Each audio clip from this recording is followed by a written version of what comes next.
तो उस समय वही आनंद भी नहीं रहता, आत्मा का दर्शन भी नहीं रहता, और जो हम और चीज़ों में परिचित रहते वो भी नहीं रहता। एक निश्चलता अंदर के अंदर रहती है। हाँ, तो वो फिर परमात्मा को हमें पहुंचाती है। तो जीते जी भी हम उस चीज़ को प्राप्त कर सकते हैं। अब ये संयम समाधि वगैरह ये साधु लेते हैं हमारे, तो इसी पद्धति से लेते हैं क्या। और जब वो हो जाता है तो फिर उसको बाकी दुनिया तो माया के समान ही लगती है क्या। संसार के प्रति जो आसक्ति है वो तो ख़त्म हो जाती है, तो फिर जन्म लेने का कोई चांस ही नहीं है, कोई मुक्ति है ना। तो संप्रदाय भले ही आदिनाथ परंपरा से आया है, आदिकाल से आया है, लेकिन जब भी वही सिद्धांत है, आज भी वही सिद्धांत है।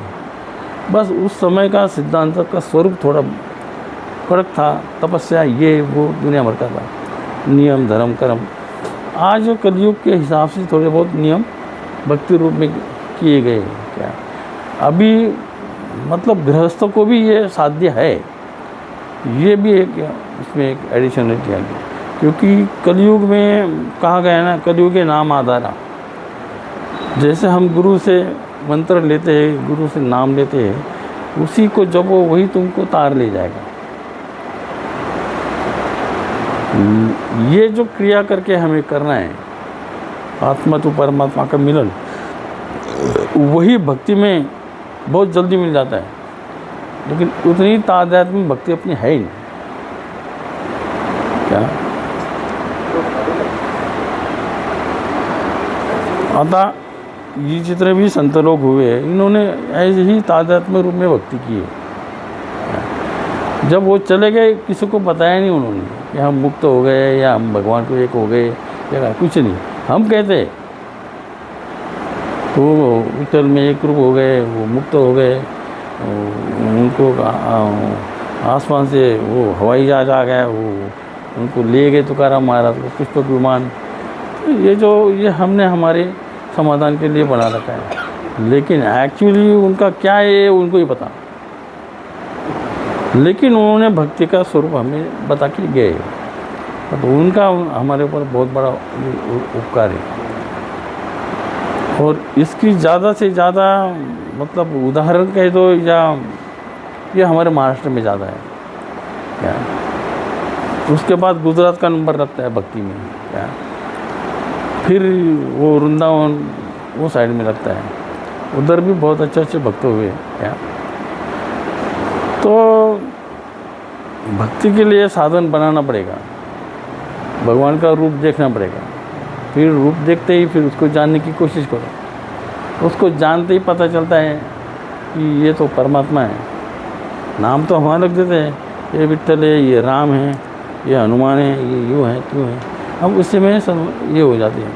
लेकिन नाथों की साधना में इतनी ताकत है कि इसकी मूल जड़ कौन सी है क्या, वहाँ तक चले जाती है। वो है ब्रह्मांड की परमात्मा शक्ति। वहाँ तक गई कि बस वही मुक्ति है क्या उसमें। तो उसको नाथ संप्रदाय में शून्य समाधि कहा गया है क्या। और संप्रदाय में हंस परमहंस, सांप्रत समाधि बोला गया है, संजीवन समाधि कहा गया है, कई प्रकार के नाम हैं। हमारे में तो डायरेक्ट शून्य समाधि, बस शून्य समाधि के बाद वहाँ तो भगवान भी नहीं, कुछ भी नहीं, मतलब वहाँ हम हमारा अस्तित्व ही भूल जाते हैं क्या। तो वही मतलब भक्ति योग का बहुत बड़ा ये है। अब जैसे मीराबाई थी, मीराबाई श्री कृष्ण की अत्यंत बचपन से ही भक्ति करती थी, मूर्ति रूप में करती थी, साकार रूप में करती थी। वो निराकार में जाती नहीं थी, साकार में ही रही वो। उसको सखा भी माना, पति भी माना, पता नहीं क्या क्या मान लिया उसको। जैसे मन पागल हो जाता है वैसे वो उसको उसके बिना वो रह नहीं सकती। पुजारी को देखती थी तो उसको भी उसमें श्री कृष्ण दिखता था क्या। किसी भी चीज़ में कोई देखता है तो उसको उसका ही मन के अंदर जो भाव है वही दिखता है। लेकिन जब उसको गुरु मिले तो रोहिदास, जब उनको गुरु मिले प्राप्ति, रोहिदास क्या है वो तो वही जाने। हम तो कहते वो भी बहुत बड़े संत थे। अब रोहिदास की प्राप्ति हो गई, रोहिदास ने उनको दिया होगा, मंत्र दिया होगा, कुछ तो किया होगा, तो उनको फिर जैसे जैसे वो भक्ति करती रही तो उसको ये पता चला कि श्री कृष्ण तो ना मेरा सखा है ना मेरा पति है, तो वो तो पर ब्रह्म है, क्योंकि उसकी अनुभूति पर ब्रह्म की होने लगी ना, तो श्री कृष्ण वहाँ डिज़ॉल्व हो गए। इसलिए गुरु कृपा चाहिए, नहीं तो फिर सुखी भक्ति चलती है। ये मेन जीवन का एक्चुअल उद्देश्य है। लेकिन हम लोग समझते कब, बिल्कुल उम्र निकल जाती है, बुढ़ापा आता है, तब इस बात को अरे ऐसा करना था। एक्चुअल होता ये जवानी में ही होता है, बुढ़ापे में तो बस खाली भक्ति के रूप में नामस्मरण करो, कलियुग के नाम आता रहा। लेकिन साधना के लिए जो उम्र है उसमें अगर किया, जिस उम्र में गृहस्थ होता है, पहले तो ब्रह्मचार्य होता है, फिर गृहस्थ होता है, फिर वानप्रस्थ, फिर संन्यास्त। अब तुम माँ बाप हो, बच्चा बड़ा हो गया, सब कुछ काम धंधा अपने तो उसको संभाल देना, वानप्रस्थ करना। वानप्रस्थ का मतलब जैसे हम साधु लोग आकाश रूप से चलते, कहीं मिले ना मिले अपने भगवान का नाम लेके चलते क्या, तो वो मार्ग वानप्रस्थ स्टार्ट हो जाता है और धीरे धीरे संन्यास्त में चले जाते थे वानप्रस्थ से, उसी को मुक्ति मिलती है। आजकल माँ बाप क्या है, घर छोड़ने को तैयार ही नहीं है। अब फिर बच्चों का है, बहू का है, जो भी है, परेशानी तो होनी है क्या, वो तो प्राकृतिक है। फिर बोलते मेरा बच्चा मेरे को देखता नहीं, मेरी बहू मेरी सेवा करती नहीं, वगैरह वगैरह कंप्लेंट्स बहुत आती है। लेकिन शास्त्र सम्मत यही है कि जैसे तुम्हारा पूर्ण हो गया गृहस्थ, वैसे तुमने अपना रास्ता पकड़ लो। पूर्व जमाने में बड़े बड़े राजा करते थे। राजा दशरथ को भी एक बाल उसका सफ़ेद हुआ, उन्होंने आईने में देखा तो बोले आप तो संन्यास लेना चाहिए। फिर भी उनको नॉलेज होने के बाद भी वो संन्यास नहीं ले पाए, राम राम करते मर गए वो क्या, क्योंकि आसक्ति थी ना।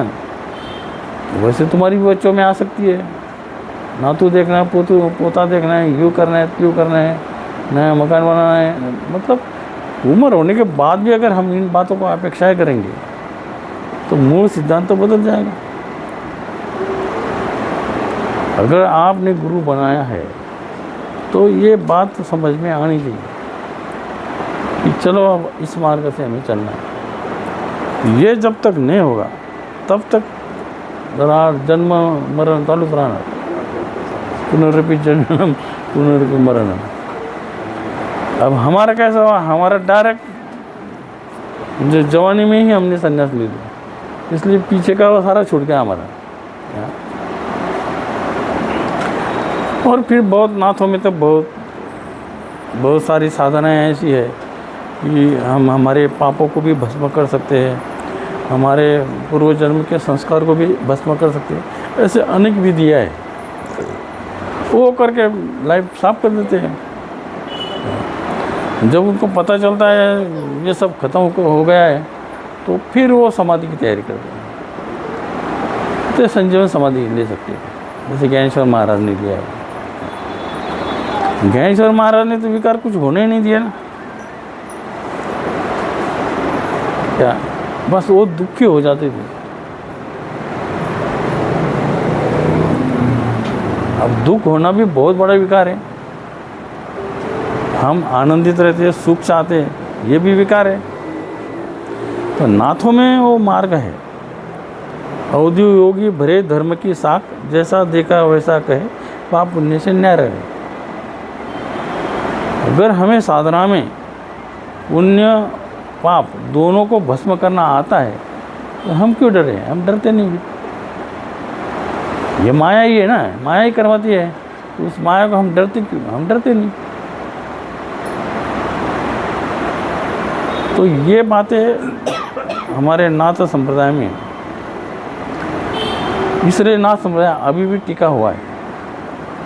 हमारे सिद्धांत आज भी टिके हुए, आज भी ऐसे साधु है जो ऐसे आते नहीं सामने, वो अपने में लगे रहे।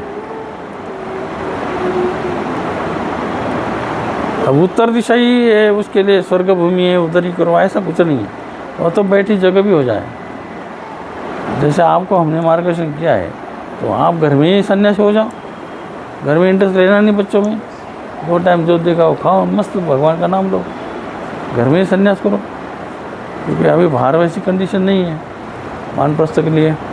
पहले लोग जानते थे इसलिए वानप्रस्थ और सन्यास में मदद करते थे। अब जब तक गृहस्थ में तो मैं ये कहता हूँ भरपूर पैसा कमाओ तुम, क्योंकि गृहस्थ एक ऐसा पार्ट है जो बचपन का जो ब्रह्मचार्य होता है, जैसे तुम्हारे बच्चे ब्रह्मचारी स्कूल जाते हैं, उनका खर्चा वर्चा तुम करते हो, तो वो तुम ही करते हो।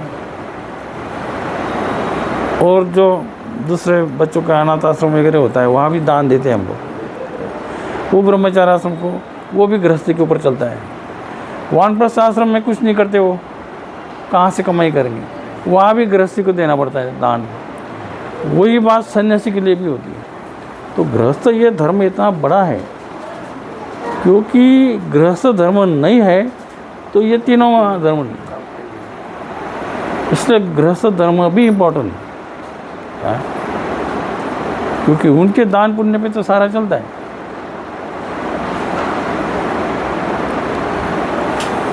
तो इस प्रकार नाथों का है, मरो रे जोगी मरो, मरण है मीठा, इस मरनी मरो जिस मरनी मरी पीटा, ऐसा है। और क्या है।